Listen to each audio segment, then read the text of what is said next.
and welcome to Twisted Britain, a podcast on true crime in Britain with a sprinkling of weird and the macabre. And your hosts are me, Bob Dale. And me, Nadine Royal. We're a couple of friends who met in the pub and developed a friendship based on booze and podcasts and pub quizzes. We met in the Settle Inn, a small pub in Stirling, which is where we are sat right now. So each week we'll both tell a story on something twisted, one long story, one short story, and we'll decide who goes first by the flip of a coin. But before we do that, Nadine, you've got the long story this week. Yep. Have you enjoyed the research? Yes, and I prepared a week in advance, obviously. Well, last night. Yeah, me too. Lunchtime today. But it's lucky because I get the short one, so it's much easier. Yeah, much easier. No, it's good. It's a story that I already knew, and I love. I think it's really not funny because it's not a comedic story, but definitely comedic aspects to it, in my opinion. well, yeah, okay. Mine is a sad story with a twinkle of hope at the end of it. Oh. Kinda. Oh. But anyway, we'll get to it now, and we'll flip the coin, see who goes first. Heads or tails? Heads means you go. Heads it is. So I'll take a little break. My story is supposed to be the short one, and I'll try and keep it that way. It is the story that has been titled The Worst Case of Miscarriage of Justice in British History. Okay. So before we get to why it is that, a kind of outline of the crime itself. The crime was a murder of an 11-year-old girl, Leslie Mulseed. She was murdered in October 1975, and she was last seen going to the shops in her hometown in Rochdale in Greater Manchester. Mm-hmm. She was a kind of small, frail girl. She had a congenital heart problem. She never quite... I don't want to say she didn't fit in, but she was frail and weak, and she was kind of appeared that way as well. She was taken from the side of the road, they think, and she was found 3 days later on a grass verge in West Yorkshire, which is on a road near West Yorkshire, which is about kind of 10-15 miles away from where she lived. So she was taken away from there. She'd been stabbed in the back and the upper shoulder 11 or 12 times, and they were horrible stab wounds. Right. Like, one had gone so deep into her, it penetrated her heart, and they were really fucking, like, somebody had really gone for it. She'd been some of the stuff I read said she'd been posed after she'd been killed, but I could never find anything that kind of said what she'd been posed to be, but I don't know, sitting up or whatever. Yeah. The kind of most horrible part was they found the killer's semen all over her vest and her panties and stuff like that, but not, she hadn't been raped, but he'd obviously kind of gotten off. Her, yeah, exactly. So I guess like the pose thing, rather than what she was posed as, it's just more important in terms of like a psychological part of it, is that instead of just rolling her out the car on the way by, they obviously took some care over it and like, you know, like it doesn't sound like she's just been dumped. Yeah, they didn't just like fling her out the car. Yeah, exactly. It's when I was reading it, it was some that like it'd be nice to cover the whole case in its entirety, but the bit I'm going to talk about today is the miscarriage of justice that happened. Right. What happened following that was the police kind of zoned in on one guy, a guy called Stefan Kiszko, Kiszko. He was kind of Eastern European descent. Mm-hmm. He was a sad man. He was 23-year-old. He had a condition that was XYY syndrome. Right. That basically means a male that has an extra Y chromosome. Yeah. So he's got growth problems. So super bitch. Yeah, absolutely. He was ridiculously tall, but with that he was intellectually disabled, and he had impulsive behaviours, and he had other conditions that kind of related along it, but that was the main thing that was wrong with him. So he was a kind of loner. He didn't have a social life other than his mum and his auntie. He lived with his mum, and he was a tax clerk. So I guess like a tax collector? I don't know what a tax... No, like a clerk. Like a tax man? No, I don't know if you're a tax man. Isn't like a clerk like somebody that always makes you think that you work just like in the office? So like maybe like in the Inland Revenue Office or something like that. Yeah. So yeah, he did that. He didn't have many friends at work. He went to work, did his job, came home, had no social life, like I said. He worked in the tax office in Rochdale. He was described by people he worked with as a gentle giant with a childlike mind. So, Of mice and men. yeah, pretty much actually. Yeah, I never thought of that. When he was picked up, he had no criminal record. But he'd had some pretty shitty stuff happen in his life. His dad died in the street of a heart attack at his feet. Oh, God. So he'd seen some pretty horrific things. How old was he? Do you know? He was 23. Right. So the general investigation started, and they started looking at everybody in the community that was a bit suspicious. He was arrested after 3 girls had accused him of flashing at him, an indecent exposure. Right. And they don't know whether that was just ever actually happened. They found out later on that the girls basically lied. They did it for a laugh. They said he'd been flashing them. The worst part of it is that they testified in court that he did. We'll come back to that anyway. Okay. During questioning with the police, it came out that he was on testosterone, medically prescribed testosterone for part of his condition, because basically his testicles hadn't dropped at 23, so he had been given testosterone to try and boost his body's systems. Yeah. He also had an unhealthy obsession with pornography. Now, I'd like to interject there. I don't know what an unhealthy obsession with pornography is, because I would imagine too many people fall into that. Where's the healthy? Where's the healthy line? What's a healthy obsession with pornography? Is that just once a day? I don't know. So he undergoes 3 days of intense questioning at the police station, and like I said, he's mentally disabled. He's he's not capable of answering 3 days of questioning on his own. This was without a lawyer present or anything. Do you think you'd get away with that now? Would you? Would you? Are you allowed to do that? I think they have to offer you a lawyer, but yeah. But then again, he wouldn't know. Yeah, if they were like, "Oh, would you want?" Yeah. He, after 3 days, admitted it. Right. He was quoted saying that he'd admitted he did it because he wanted to go home and see his mum. Oh, this is just like what's it called? That fucking Netflix, it's Making a Murder. Yeah, it's almost Brandon Dassey. Yeah, it is. It's kind of it reminded me a lot of that when I was reading it. Just like, because I feel like anybody would get that's the same as like what happened to Amanda Knox, right? Was that she was pretty much, she says that she only admitted to the murder because she was so tired and she was getting screamed at incessantly, broken down. And yeah, she was just like, "Fine, I fucking did it. Would you just leave me alone?" Yeah. Which I think I would 100%. Well, let's hope you're never in that scenario. I'll just be like, "Yeah, I did it. Can I just please let me sleep?" So yeah, he admits this, thinking he's going to get home and see his mum. Obviously, he didn't get home to see his mum after that. Once he got a lawyer, after he admitted it, they got him a lawyer, and his lawyer convinced him, obviously, that he has to withdraw that statement, and if you didn't do it, you have to tell them that they didn't.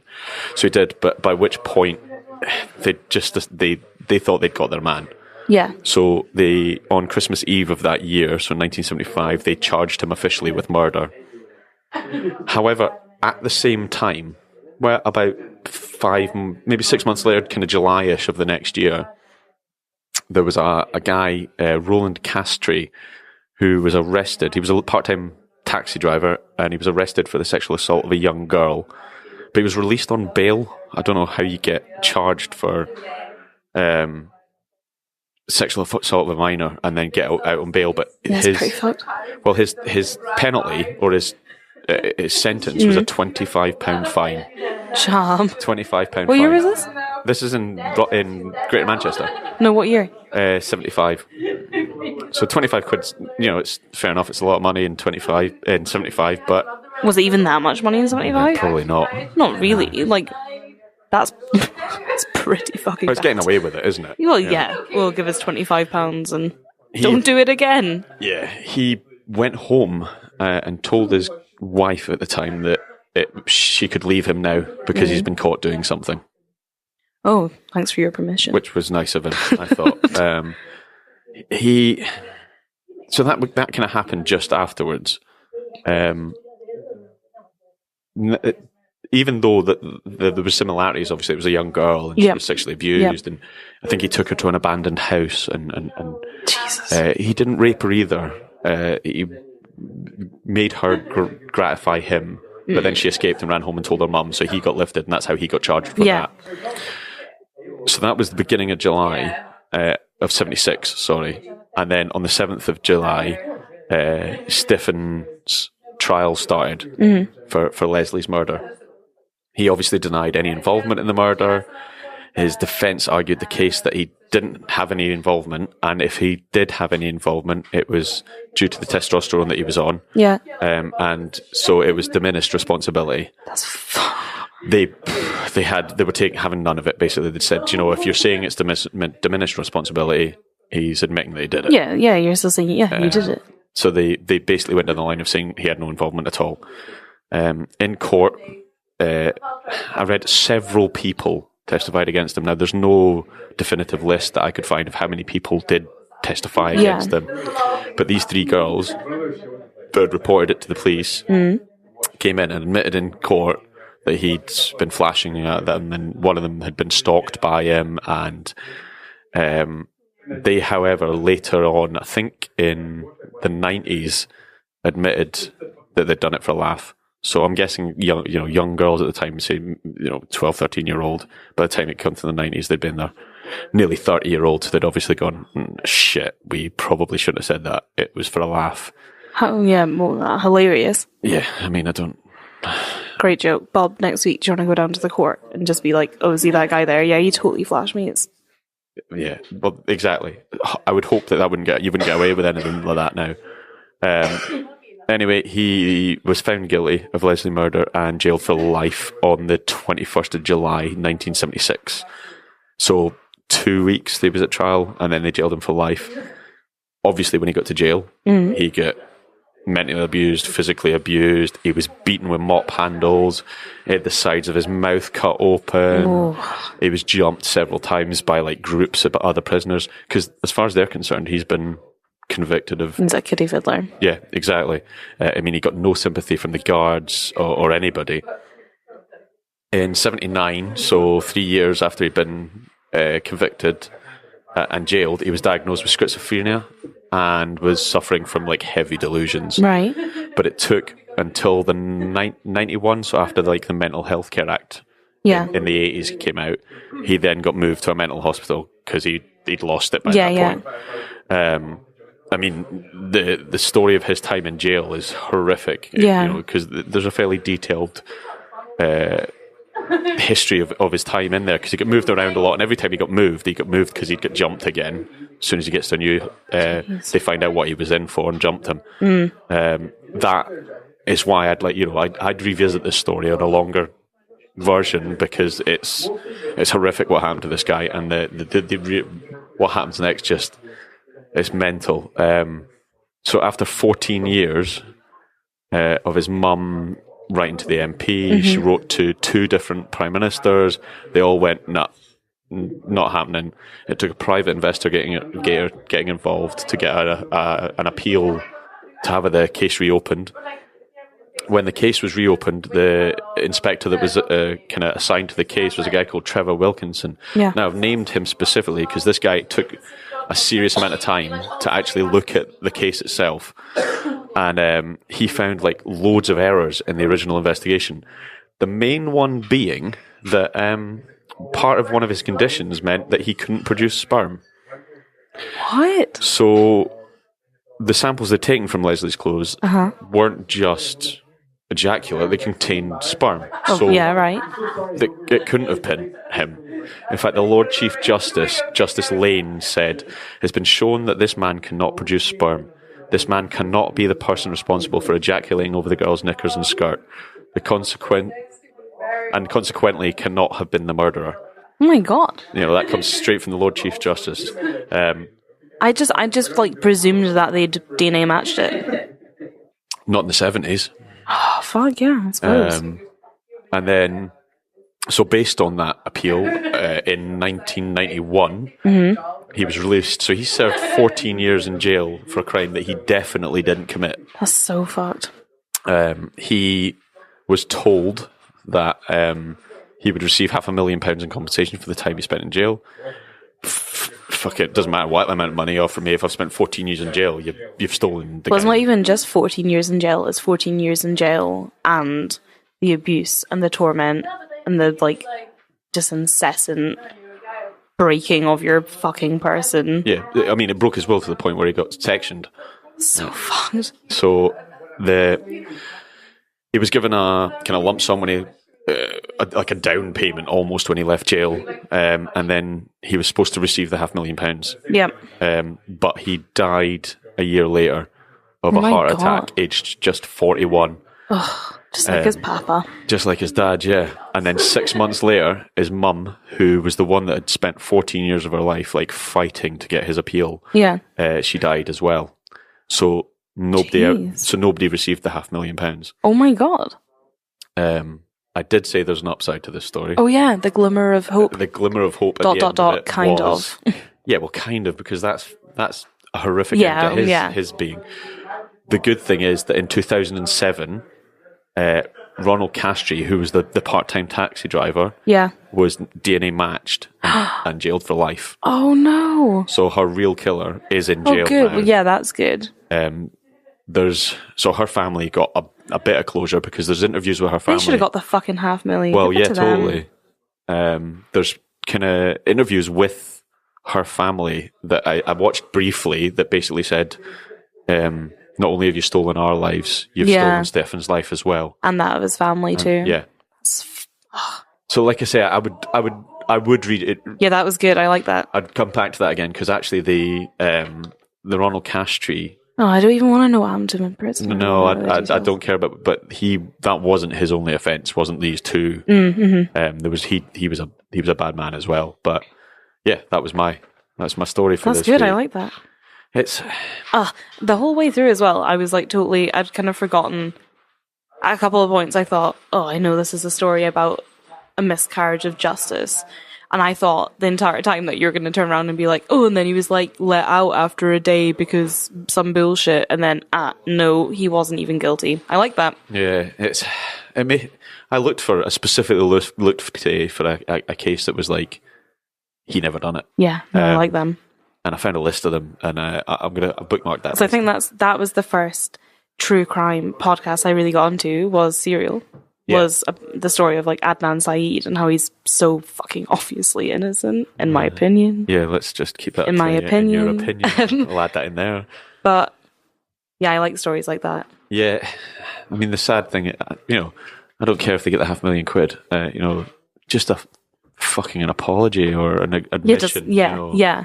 Just like we fucked up. Oh yeah, because like there wasn't a huge amount of police disciplinaries happened over it.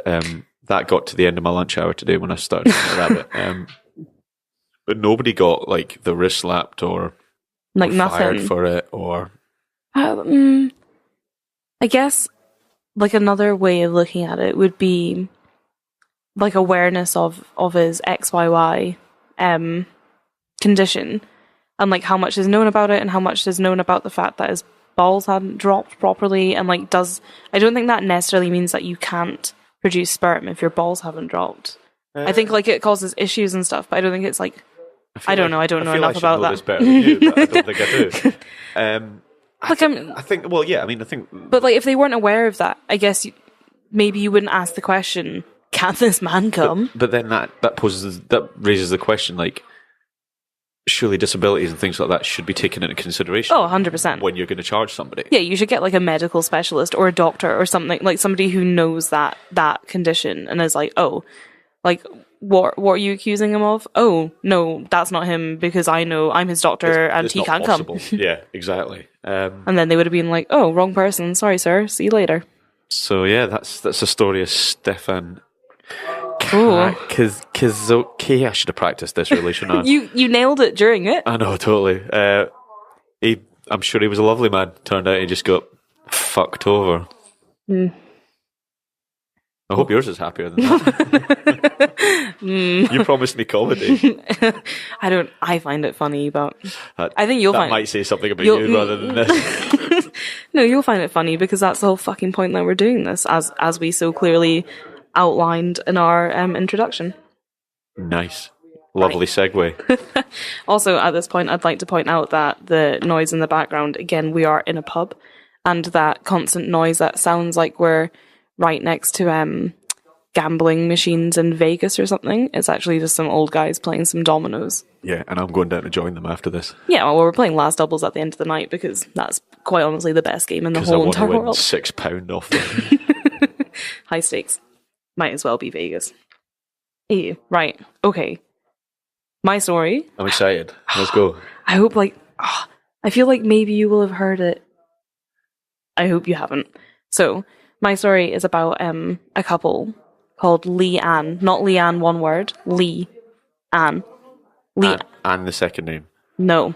Oh. Lee Ann and her husband John Sabine. Surname Sabine. Lee Ann, spelled Leigh. Okay. Like the Scottish spelling. Yeah. Yep. Right. So, a bit about them. Leanne was born 11 miles from Bedow, not sure pronunciation, in Wales, in the village of Gelly. Her name was actually Anne, but later in life she adopted the name Lee, just obviously preferred it, whatever.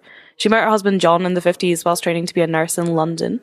John was an accountant and a war veteran, and he had 2 children from a previous relationship, but he didn't really have much of anything to do with them. Right. Because, what a wonderful man. Why would you? It's the 50s and you're a war hero. Do what you want. Children? Fuck them. I don't need them. I've been in war.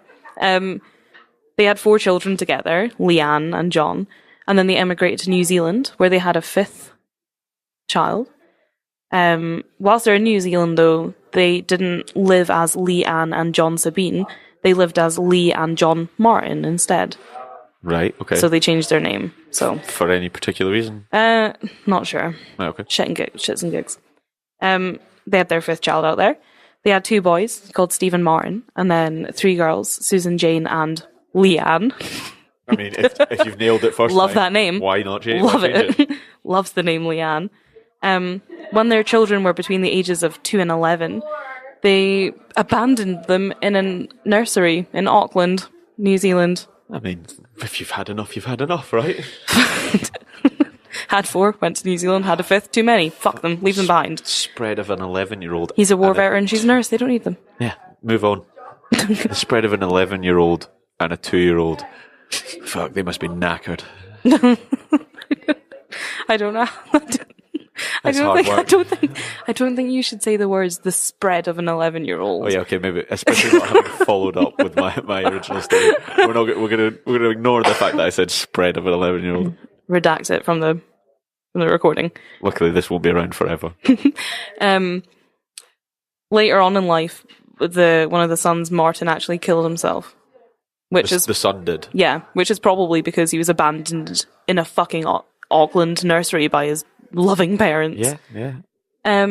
They then, after abandoning their children, moved back to Wales, to the village of Bedow, which was... Sorry, there's people in the pub throwing stuff at us. What was that? It's Leslie's throwing sellotape at us. Fucking Leslie. So they moved back to Wales to the village of Bedow, which is near to where she was born. They leased a flat together this was in February 1997. Strangely, Lee didn't actually seem to ever tell anyone that she was originally from the area. So what age would they be then? Like, oh god, if they got married in the 50s, they must be in like late 80s. Well, they met. No, they weren't in their 80s. So they met in the 50s, right, okay. And he already had 2 children and had been into war and stuff. So they're already adults. Yeah. So they maybe like probably like mid-20s. My guess is the 50s. Yeah, so probably like, maybe probably went to war at like 12 and then just like they're running out of men. So anyway, strangely, Lee didn't tell anyone that she was from the area, and it wasn't until after she passed away that her friends found out that she was from the area. She also had a cousin who still lived in Wales, which again, none of her friends knew about. She didn't have anything to do with it, so just kind of like a strange couple all round, really. Just a bit shifty. Lee was known as quite like a kooky kind of character. Bit strange, bit crazy. Good old Lee. Crazy old Lee, you know? She enjoyed doing tarot readings for her friends. She used to have them over for tea parties. And she was also known to be like, What's like the opposite of a womanizer? A manizer? A man-eater? I don't know. Slut. Yes, slut. Like, her friends were like, oh, she entertained men all the time. She's a fun girl. She's a good time, Sally. One of her friends, in fact, Mary Gardner, she seemed to meet her friends in like really strange ways. This woman, Mary Gardner, one of her friends, supposedly met her in the street. She found Lee bent over searching for pretty stones. And when she like inquired as to, you know, what she was up to, she was told by Lee to take no notice as she liked to do mysterious things. There's a mysterious thing. Isn't it? Pretty stones in the street. Mary also was quoted as saying she was a bit of an eccentric. I would always say she was as mad as a box of frogs, but she said it with a smile, and she was always fizzy and bubbly. We hit it off. She made me laugh. So Lee was like quite widely regarded by friends and neighbours and stuff as like weird but fun, like a good time. She's really funny and nice to be around, so she's a bit odd, but we don't mind. Yeah, okay. As all good friends do. Everyone's odd. That's how I've got friends. Well, yeah. But Lee was also known as a liar, as well as being a bit strange. She was also known as a liar, and she seemed to have a different personality for every person she was friends with.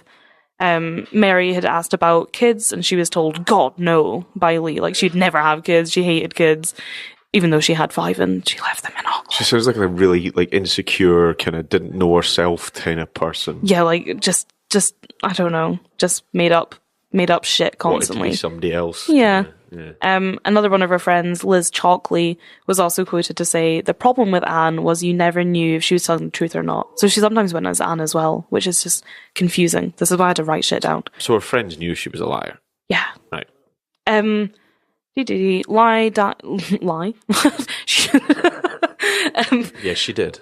Lee died at the age of 74 in 2015 following a battle with cancer. Right, okay. So she was 74 in 2015. Right, so yeah, so she was only just kind of in the 60s. She was in her 60s when they came back to New Zealand, to Wales from New Zealand.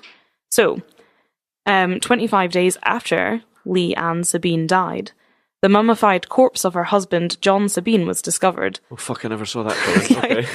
But I'm going to come back to that. Right, okay. The sad part of John Sabine's discovery was that nobody was actually looking for him. Despite the fact, like, the last time he was actually seen alive was back in 1997 at their new home in Bedow. So for 18 Wales. years, nobody had seen him. Yeah, good maths, fast maths, quick maths, like that. Yeah, so John had also registered with the local GP, having moved back to Wales, and had ordered a repeat prescription to be filled in April of the same year, but that was never collected. But nobody flagged that. Nobody cared. Unfortunately, no one was looking for him, as there was like no record of John's death, and for all records and accounts, he still just appeared to be alive. Because it turns out that Lee had removed John's name from their tenancy in '98, but was still claiming his pension, which was going into their joint account.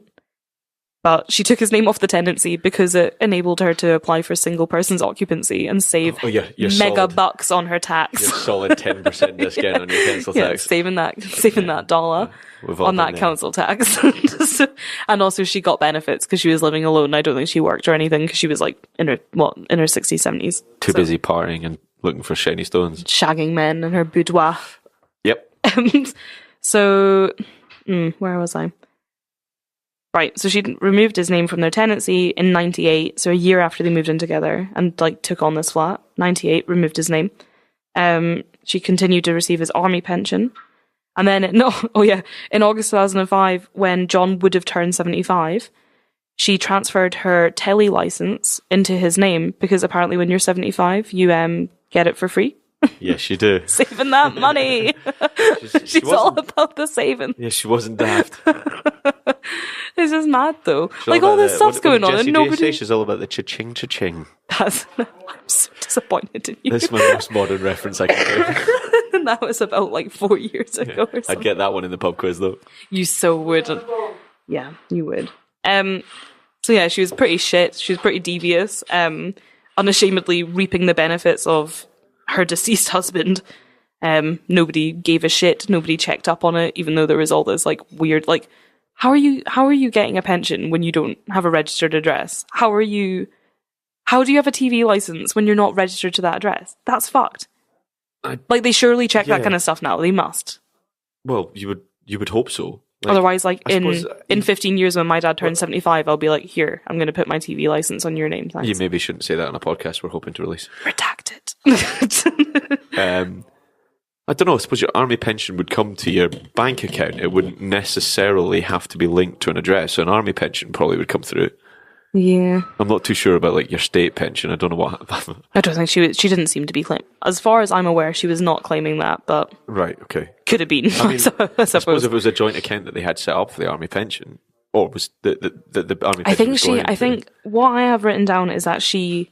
Like, that was at her request, but I'm not sure if that was, like, at her request when he was still living, or whether she was just like, hey, army, see that pension you're paying my husband? We would both like it immensely if you put that into our other account. Thanks. Yeah, forge his signature, you get away with it. Oh, yeah, you could do that. I'm not giving you ideas here. So she was pretty devious, unashamedly reaping benefits. Lee's friends said that they were told many things about her marital status as well, and this is another reason that nobody was looking for him, was that she told her friends that her husband was abusive and a womanizer, and that she'd left him. She'd kicked him out, kicked him to the curb. She also said that she'd been married a long time ago and that her husband had been violent and unfaithful, so she'd left him in New Zealand. But she also told some people that he left her. So it just changed all the time, her stories. They were never the same. So nobody really knew. They knew she had been married, but they didn't know when or to who. Well, I think they knew it was to somebody called John, but they thought that she moved to Wales alone. So that's why nobody thought it was strange that she had a husband one second and then didn't the next. All the friends she had in Wales she'd made after. I think she made when she moved in. Like, she's friends with her neighbours and stuff, as right, okay. I'll talk about. But I guess they just never met John. Maybe the fact that the last sighting of him alive was in 97, not long after they moved into their home, which was in February. He wanted a repeat prescription in April, and he never collected it, so she killed him pretty fucking sharpish. Yeah. I'm quite excited about when we get to the how do you mummify a body? Anyway, carry on. Yeah, it's good. So, John Sabine's body was discovered by their neighbour, Michelle James, who was really good friends with Leanne. She spent a lot of time with her. They hung out a lot, tarot readings, tea parties, Fuck, two you'd friends. Lose your shit if you just found a mummified body in a house. Well, she actually now does say she suffers from PTSD and is right, just mentally fucking scarred. Yeah. But you're gonna like it even more. You'll see why. You'll like it more. You'll see. No, it's good. It's awful, but it's so good. It's so John's body was discovered by their neighbour Michelle James, who they shared a garden and a patio with. It was on this patio that Michelle discovered the body of John. She discovered his body on the 24th of November 2015, 18 years after the last official sighting of John. And on the patio? Was he out fucking sunbathing? Just to get a wee tan to go on my mummified body. You'll see. So, I told you you'd like it. 24th of November 2015 is when they found his body. 18 years after the last official sighting of him and when they moved back to Wales. And 25 days after Lee Sabine had died from cancer. Yeah, I forgot she died. Yeah, right. She died of cancer. She's dead at this point. After Michelle had alerted the police, a pathologist identified evidence of foul play and a murder inquiry was launched. And at first, Michelle, bless her, was interrogated and treated as the prime suspect. Oh, yeah, after finding the body, Yeah, well, because, though, nobody knew who the body was. Because nobody knew about John. Oh, shit. Remember? Nobody's looking because nobody knew. Yeah, okay. So, they're just fuck, here's a fucking body on the patio. She's woman. Help! And they're I think you killed him. This poor woman has just gone through, the most horrific thing you can imagine. And then the police are come with us. Yeah. At least they're asking. At least they're doing something. In my case, they didn't do anything. Exactly. But they let her go because they were obviously it wasn't you. Sorry about that. So they're trying to find out who this body belongs to. And they finally found out that previously registered at that address was a John Sabine. And they were Sabine. Who else was registered at the address? Leanne Sabine. Okay, this makes sense. Right, so there's something there. So then straight away they're like, right, the wife, Leanne Sabine, is like prime suspect, but she dead. Yeah. So not a great, not great. It's difficult to interrogate somebody at that point. Yeah. Yeah, so they can't really establish that that's definitely John Sabine. And then the way that they did was that finally a relative came forward and provided a DNA sample which matched, and they were like, John Sabine. Was it one of the kids? No, certainly. I don't think so. Poor kids. I think it was like I don't know who it was.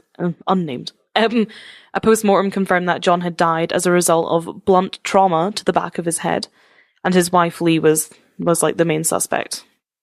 So, yeah, I'll give them that. Yeah. Right, here's the question, the answer to the question. How was he mummified? Yeah, this is the bit I want to know. John's body was wrapped in more than 40 layers of plastic. I think it's 41 is the official count. That is more than 40. It is more than 40. I'm going to cover my arse and say more than 40 though. Okay. More than 40 layers of plastic, roofing felt and shopping bags. Probably Tesco, because every little helps, and she's all about them savings. And it was before the 5p charge, so you get away. It's free. As many as you fucking want. 41 layers worth of free single-use plastic bags. I think it was like tarp, plastic bags, roofing felt. Just whatever was in the shed. I don't even know what roofing felt is. It's that stuff that you put on the top of the shed that looks like it's all speckled. It's horrible stuff. Anyway. Oh, that like really gritty shit. Yeah. Oh, it's like a tar cloth with grit in it. That's horrible. Okay. And because he was wrapped in these layers of plastic, his body was so well preserved that they could actually tell that he'd drunk alcohol just before his death, 18 years previous, but not enough that he would have been over the drink drive limit at the time. So he's got home from his, day. Had a pint. Had a pint, maybe a whiskey, whatever. Well, back in 97, you could have had more than your half pint and got in the car. We're not saying that. You're not allowed to do that. Redacted. It was clear that he'd been dead for quite some time, especially as, this is my favourite, well not my favourite, but another great fact, especially as he was still wearing pyjamas that had a St. Michael label, last used by Marks and Spencer's in the year 2000. It's not just normal jammies, they're Marks and Spencer's jammies. It's not any mummy, it's an M&S mummy. Sorry, I was drinking there, don't do that. So, and also, right, so we know he's been dead for a long time because of the old M&S jammies, which I don't know why, but I think in my head they're like blue and white striped. What, like bananas and pajamas coming down the stairs? 100%. Yeah, has he got the wee hat on as well? I hope so. I also didn't know St. Michael wasn't Marks and Spencer's anymore. No, yeah, apparently not. The St. Michael label was last used by them in 2000, according to my research. Well, there you go. Shows how often I buy clothes in Marks and Spencer. So confirmed by the old fucking pajamas, last sighting in 97, and also backed up by the fact that none of her friends or neighbours, and this is legit what I've written down, had a fucking Scooby about him. Yeah, fair enough. That seems like something that somebody in Wales would say. DCI Gareth Morgan, who investigated John's death, believed that Lee may have killed her husband during one of their heated arguments and kept her husband hidden in the flat for 18 years. No one's really sure how she managed to keep him hidden for all that time, but DCI Morgan also believed that she wrapped the body intermittently over the years. So pretty much just, oh my god, I've actually written down the years using Tesco bags. She did use Tesco. It's like the worst reverse pass the parcel ever. Just add an extra layer every time the music stops. Every 5 layers do you put a secret prize in though? Yeah, there's like a roses every couple of layers. One, and it's always the fucking like strawberry cream ones that nobody wants. Or the hazelnut ones. Fuck no, I like the hazelnut ones. No, gross. I hate them. You want like a green triangle. I like the purple ones. What's the purple one? That's the one with the nut in the middle and the caramel. Yeah, I don't like it. them. No, I just want the green one. Just right, I'll have them. You can solid have the milk green chocolate. Ones. Right, fine. Deal. So he thinks that she wrapped her body intermittently using Tesco bags, plastic sheeting, and bungee cords to hold it all together. So pretty much he thinks that every time it began to smell, she just had to add another layer. Keep that smelling. That's horrid. Ironically, though, in doing so, she managed to chemically mummify the body, which was how he was so well preserved. It's like, so she had no idea what she was doing. Oh no, she like 100% thought this was like the best plan. and then just added one layer of roofing felt because it started to look like a shed. Ran out of Tesco bags. They brought in the 5p charge, 5p and she charge was just came like, "What's in the shed? Get the roofing felt Get out. the roofing felt out." Thicker than plastic, though. Probably better. Keep the smelling. Keeps the smelling. The police were unable to establish the attack site and have no clue as to where the body was stored, even after carrying out meticulous forensic work. And my favourite thing about that was that DCI Morgan was like, "Oh, it's because she had steam cleaners in many times over the years." So murder, then steam clean. Wait, no, she had steam cleaners come. So she had people come in to clean the flat. Yeah, she had like steam cleaners, or maybe she rented one. Don't go into the cupboard under the stairs. You can rent them though. from like Morrison's and stuff, though. Oh, right. So she did it herself. Probably. I don't know. They didn't say. They just said that she had steam cleaners. They didn't say whether that was steam cleaners persons, steam cleaners. Yeah, just hi there. Welcome to my flat. Could you just clean up for me? Ignore the smell and don't go in the cupboard under the stairs. No, the smell's not there. Roof felt. Roof felt. Yep. Blah blah blah. They don't know where she killed him. They don't know where she stored him because it was just so fucking clean in that flat. So clean. It turns out that she'd kept him in the flat, and then she moved his body from her flat to the patio just before she died. Which again, everyone's like, how did she even do that? She was like 70. I'm glad I wrote it down. 74 when she died, battling cancer. She was like a frail little kind of old woman. How long after she died did the neighbour find him? 25 days. So what? She flung him outside onto the patio, and he was just lying there in the sun. No, well, wrapped in bags. Oh, I'm sure I read something where it says that he was like, what did it say? Like half sticking out from underneath like a wooden bench or something. She'd like tucked him away, just on the patio. You're like, oh, I feel like I'm going to die soon. Better deal with the mummified husband in the house. Better move that corpse. Yep, always tie up the loose ends. Yeah. Of both the bags you've wrapped the man in and just in general. Bungee cords, I heard that's what you use. Right, yeah. So she moved his body just before she died. And it turns out that Sabine had actually suffered a fall not long before her death also, which a friend of hers, Lynn Williams, speculates was attributed to probably her moving the body from her attic to the garden, but nobody actually knows. Because like she had a fall and like it was like nobody really knew like why she'd fallen or stuff. But I guess if you were hulking fucking imagine how hulking a mummy about. Imagine how bulky it was. 41 layers of plastic, including roofing felt.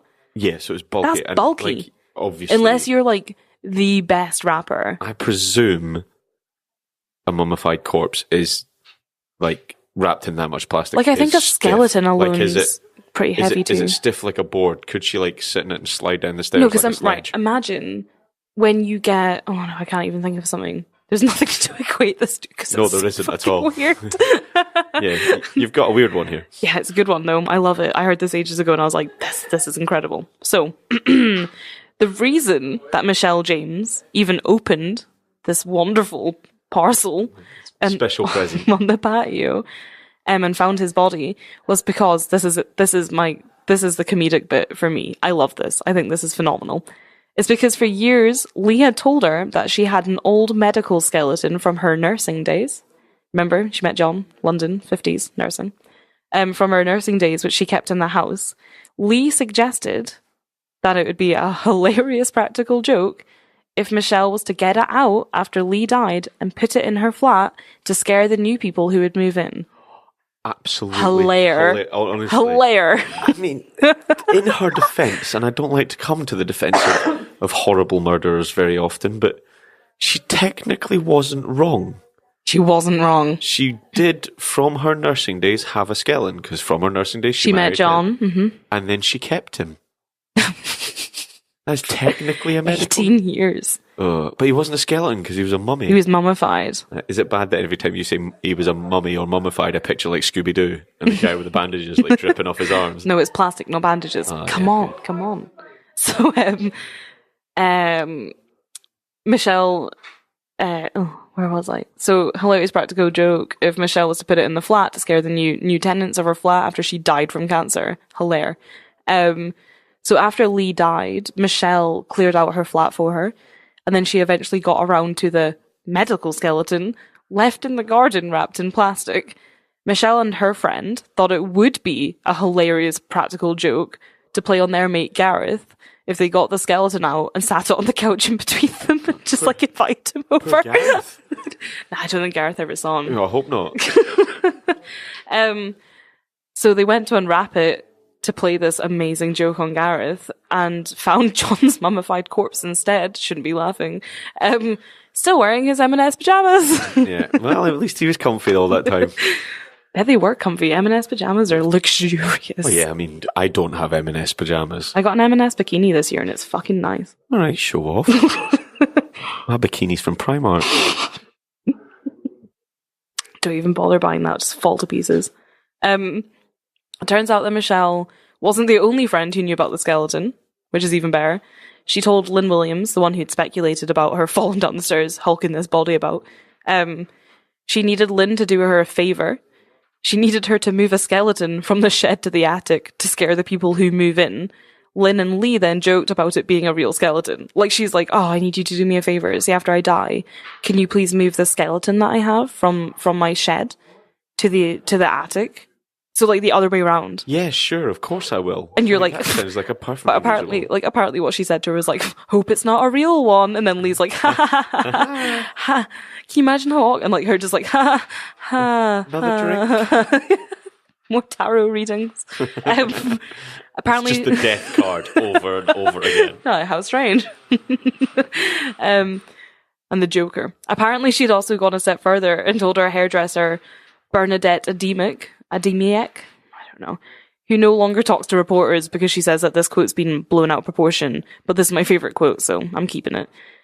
She told her hairdresser, Bernadette, that one day she'd be famous, and when Bernadette asked her why, she said it was due to the body in the bag.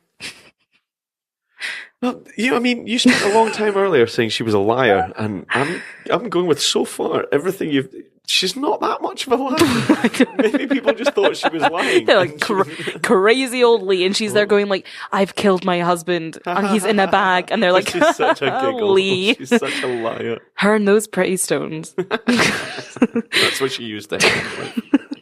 No, I know what she killed him with, and that's like literally what I'm about to tell you, and this is my another favourite fact of the story. So another friend, Liz Chalkley, from the beginning, who she said that the problem with Anne was that you never knew if she's telling the truth or not. Yep. Liz Chalkley provided a key piece of evidence after confessing that when Lee had first moved back to Wales, she joked with her that she was surprised her and John hadn't killed each other by now. So she knew of John. I'm surprised you guys haven't killed each other yet, kind of thing. To which Lee replied, I have killed him. I hit him over the head with a stone frog. A pretty stone frog, though, I'd hope.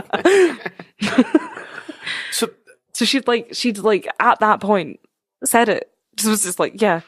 They're like, oh, I'm surprised you. My brain. So I had to write so much down. This woman knew about John. So she'd known about John, but I guess maybe she just maybe she didn't keep in touch with them because crazy old fucking Lee. Oh yeah, that's There's that sick of her shit. Yeah, she's like, well, all she keeps doing is talking about this fucking skeleton. I can't be bothered going around for taro and tea anymore. Yeah, okay, but you'd still think like. Wonder how John's no, because John was. This is the thing though, is that I'm not surprised nobody gave a shit that John. Nobody cared where he was because he's the kind of man that had 2 children, abandoned them, had another 5, and left them in New Zealand. Yeah, okay. He wasn't the shining light of kind of a humanity. prick. No, what? Yeah. Might have been a war veteran, but definitely a prick. Yeah, okay. And an accountant. Yeah, double prick. Blah, blah, blah, the stone frog. DCI Morgan remembered that the neighbour Michelle, who cleared out the flat, also had kept loads of her belongings because Lee had left them to her, keep what you want from my flat, wherever you want, but clean out too, thanks, bye. In these possessions was indeed a stone frog that Lee and John had kept beside their bed, and Lee had then continued to keep beside her bed for the following 18 years. Just as a wee reminder. Wee bedside ornament. You know, that frog makes me think of John. And this is my favourite. The reason that they know it was the frog had a protruding eye and hind leg that pathologists matched to the injuries and fractures on John's head. I've never Google imaged the stone frog. I don't know if that image even. You have to. I know, but put why? It up on Instagram as soon as you find it. The frog had a protruding eye and hind leg. What kind of stance? Beautiful ornament. Sounds like a fucking gargoyle. The next time I'm on holiday and I see a stone frog, you're getting one. Only if it has a protruding eye. Yeah, absolutely. Frogs' eyes don't protrude from their head. Why would, unless he's like, I don't know, why has he got one? Why does only one? I need to see it. But a coroner also ruled that there was no history of domestic violence or signs that Lee had acted in self-defense. I don't know how you could tell that, but he ruled that. Coroner said it. It's true. And seeing as Lee was dead when John was discovered, no one will actually know why she murdered him and how she got away with keeping his body for 18 years in her home. But there you go. That is a wonderful story that has so many open-ended questions that nobody will ever be able to answer. I know. Like, yeah, no way. She was batshit crazy. Right? She had to be. Like, I mean, anybody who kills has got a fucking screw loose in the first place. Most definitely. And the fact that she could do it and then just go about daily life, even though she was, clearly. But I don't know that she was going about daily life. She seemed to be telling anybody that listened, even including her hairdresser, Bernadette, bless her, who had to then wash and cut this crazy bitch's hair after being like, I'm going to be famous because of the body in the bag. But she's still going to the hairdressers and she's still eating her dinner and she's still going out and looking for shiny stones. Shagging people. And where was she shagging them? In the flat? In her bedroom, apparently, yeah. Oh. According to Mary Gardner, she was quite with the entertainer. With the stone frog right by the bed. Right by the bed. She had to look at that protruding eye right in the eye every night. That was our trigger. The eye. I hadn't heard that story, and it's so good, isn't it? Good story. Because she's dead now, so she got away with it. And do you know what is even better? Is that had she just 9 years in, halfway in, 9 years in, had she just fucking buried him, nobody would have ever known. She'd have gotten away with it. Nobody would have ever known. The only reason that they know she even did it is because she told her friend it would be hilarious if she opened that plastic. She actively encouraged her friend. Her legacy is that she was a horrible, horrible murdering woman. Or just the best jipester of all time with the ultimate practical joke of, go and open that medical skeleton that I've told you about for years. Ha ha ha, it's real. I'd like to take a moment here just to interject that murders aren't funny, Nadine. I know, but how fucking mad's that? No, yeah, that is mad. That's a great story. You win on stories today, I'll give you that. Ah, damn, I thought I had a good one, but you definitely win. I've got that to follow next week as well. Imagine your mate just being like, see, after I die from cancer, can you please play this practical joke for me? And they were just like, crazy Lee, do last dying wish. Let's play this joke on poor old Gareth. I'm from now on never agreeing to do anything after somebody dies. That's it. I'm out. Just say no. Just ladies and gentlemen, just say no. Just say no. Well, thank you for that. That was brilliant. You're welcome. Thanks for yours. Yours was good too. That was great. I had a lot of fun tonight. Yeah, me too. We managed to clear the back of the pub. We have cleared the back of the pub because somebody's overheard what we were talking about. They're like, mummified corpse, too much, I'm out. We will wrap up now. We've gone on for a fair while.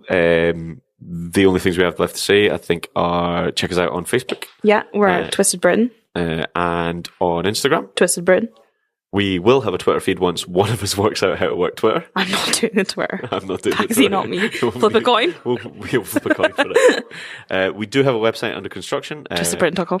No, .co.uk because we didn't shell out the extra £4. No, we're keeping it British. We're keeping it British, that's right. And a good friend of ours that does the pub quiz with us has been very helpful helping us out with that. Thanks, Corin.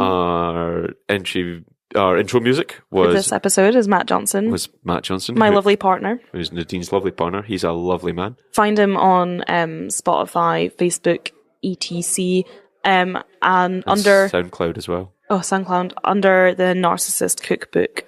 Yeah, and definitely worth a listen. Matt's a very, very good musician. It's worth listening to. Until next time. Till next time. We're not redacting anything. Just leave it. Oh, I feel bad about laughing so hard about poor old John. At the same time, though, he's such an arsehole. So, his kids, also, this is another thing. Apparently his kids in New Zealand were on some TV show where they, publicly called out their parents, we were fucking abandoned. The Auckland police and stuff, really investigated it, and like Lee worked as like a singer or some shit. She like tried to make her fame as a singer. And on that beautiful note, with 5 children left with no parents, 1 mummified body, 1 man who got jailed for a crime he didn't commit, we'd like to say, see you later. Good night. See you next time. Bye. Bye.